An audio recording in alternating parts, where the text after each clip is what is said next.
लूका 13 उसकी 29वीं आयत की तरफ लाना चाहता हूं। 13:29 में लिखा है, और पूरब और पश्चिम, उत्तर और दक्षिण से लोग आकर परमेश्वर के राज्य के भोज में भागी होंगे। पूरब से, पश्चिम से, उत्तर से, दक्षिण से लोग आएंगे और परमेश्वर के राज्य में प्रवेश करेंगे। इस बात को समझाने के लिए प्रभु ने मुझे 14वें अध्याय के अंदर यीशु मसीह के द्वारा दिए गए एक दृष्टांत पढ़ने के लिए प्रेरित किया। लूका 14 अध्याय और उसकी 15वीं आयत से लेकर 24वीं आयत तक यीशु मसीह ने एक पैराबल सिखाया, एक दृष्टांत सिखाया, और उस दृष्टांत के अंदर से बहुत बातें हमारी समझ में आएंगी। दृष्टांत यह है, मैं पढ़ना चाहूंगा लूका 14 अध्याय की 15वीं आयत से। उसके साथ, यीशु के साथ भोजन करने वालों में से एक ने ये बातें सुनकर यीशु से कहा, धन्य है वह जो परमेश्वर के राज्य में रोटी खाएगा। यीशु ने उससे कहा, किसी मनुष्य ने बड़ा भोज दिया और बहुतों को बुलाया। जब भोजन तैयार हो गया तो उसने अपने दास के हाथ आमंत्रित लोगों को कहला भेजा, आओ अब भोजन तैयार है। पर वे सब के सब क्षमा मांगने लगे। पहले ने उससे कहा, मैंने खेत मोल लिया है और अवश्य है कि मैं उसे देखूं। मैं तुझसे विनती करता हूं, मुझे क्षमा कर दे। दूसरे ने कहा, मैंने 5 जोड़े बैल मोल लिए हैं और मैं उन्हें परखने जाता हूं, मुझे क्षमा कर दे। एक और ने कहा, मैंने विवाह किया है इसलिए मैं नहीं आ सकता। तो हम देखते हैं कि जो आमंत्रित लोग थे उनके पास दास ने आकर कहा, भोजन तैयार है, आ जाओ। तो एक ने कहा, मैंने खेत लिया है। दूसरे ने कहा कि मैंने बैल खरीदे हैं। तीसरे ने कहा, मेरी शादी हुई है। कोई भी नहीं आया। 21वीं आयत में लिखा है, उस दास ने आकर अपने स्वामी को ये बातें कह सुनाई। तब घर के स्वामी ने क्रोध में आकर अपने दास से कहा, नगर के बाजारों और गलियों में तुरंत जाकर कंगालों, टुंडों, लंगड़ों और अंधों को यहां ले आओ। 22वीं आयत, दास ने फिर कहा, हे स्वामी, जैसा तूने कहा था वैसा ही किया गया है, और फिर भी जगह है, और फिर भी जगह है।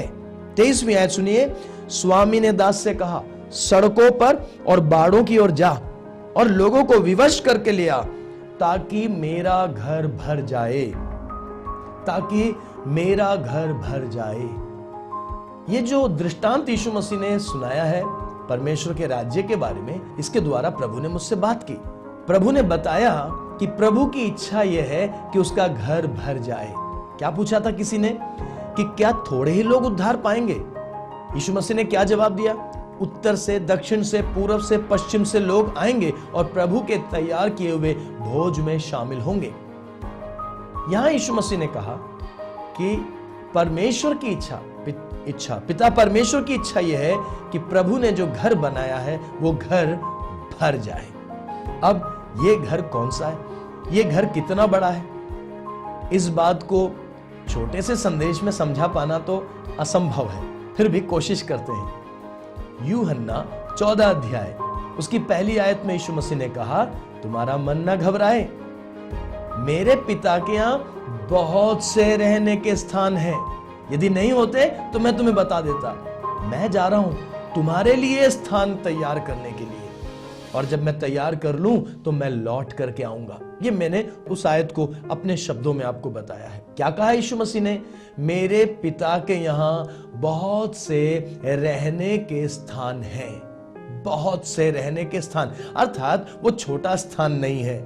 प्रकाशित वाक्य रेवलेशन 21वां अध्याय उसकी 16वीं आयत में नए यरूशलेम के बारे में लिखा है। नया यरूशलेम, वह स्थान जो परमेश्वर उद्धार पाए हुए, महिमा मंडन पाए हुए संतों के लिए तैयार कर रहा है, जिसकी सड़कें सोने की हैं। हम उन बातों को प्रकाशित वाक्य 21 अध्याय में पढ़ते हैं। नए यरूशलेम का आकार वहां लिखा है कि वो एक क्यूब की तरह है। जितना ऊंचा है उतना ही लंबा है, उतना ही चौड़ा है। एक क्यूब की तरह, आइस क्यूब जैसा आप देखते हैं, आइस क्यूब की तरह। कितना ऊंचा है? 1380 मील के लगभग, अर्थात 2200 किलोमीटर, 2200 किलोमीटर से भी ऊंचा, उतना ही चौड़ा, उतना ही लंबा। हम बुर्ज खलीफा के बारे में सुनते हैं, दुबई में सबसे ऊंची इमारत। हम अन्य कोलालंपुर के ट्विन टावर्स के बारे में हम सुनते हैं, बहुत सी ऊंची ऊंची इमारतों के बारे में हम सुनते हैं। प्यारे मित्रों, इनकी ऊंचाई कितनी है? 500 मीटर, आधा किलोमीटर, या हो सकता है इंसान अपनी कोशिशों से 1 किलोमीटर तक भी पहुंच जाए। पर नए यरूशलेम की ऊंचाई 2200 किलोमीटर से ज्यादा है, चौड़ाई भी उतनी, लंबाई भी उतनी। अगर हम बहुत सरल ढंग से भी आंकें तो इसमें इतने संतों के रहने के लिए सुंदर वासस्थान तैयार हो सकते हैं जितने कि पूरे इतिहास में अब तक उद्धार जितने लोगों ने पाया नहीं है। एक बात समझ में आ जाती है कि उस नए यरूशलेम को भरने के लिए बहुत से करोड़ों करोड़ों और संतों के उद्धार पाने की जरूरत है, यानी करोड़ों लोगों के उद्धार का काम अभी बाकी है। प्यारे मित्रों, प्रकाशित वाक्य 7वें अध्याय में हम एक भीड़ को देखते हैं, वो भी असंख्य है। तो इन बातों के द्वारा समझ में आ गया कि उद्धार पाने वालों की गिनती कम नहीं है, उद्धार पाने वालों की गिनती बहुत ज्यादा है। ये जो उद्धार पाने वाले हैं किस कलीसिया में जाएंगे? क्या होगा? डिनोमिनेशन? मेथोडिस्ट होगा, प्रेस्बिटेरियन होगा, एंग्लिकन होगा, पेंटिकोस्टल होगा? कौन सा होगा? नहीं, उस कलीसिया का कोई डिनोमिनेशन नहीं है। अंतिम दिनों में पवित्र आत्मा अपने ढंग से काम करेगा। डिनोमिनेशन, विभागों की दीवारों के ऊपर उठ करके यीशु मसीह की कलीसिया पवित्र आत्मा की आज्ञाकारिता में चलेगी और एक ऐसी तैयार कलीसिया, एक सुंदर कुंवारी की तरह, एक दुल्हन की तरह तैयार कलीसिया अंतिम दिनों में तैयार होगी। अगर अभी तक आपने हमारा चैनल सब्सक्राइब नहीं किया है तो शीघ्र सब्सक्राइब भी करें ताकि हमारे इस प्रयास को बढ़ावा मिले और प्रभु का वचन बहुतों तक पहुंच सके। बहुत बहुत धन्यवाद।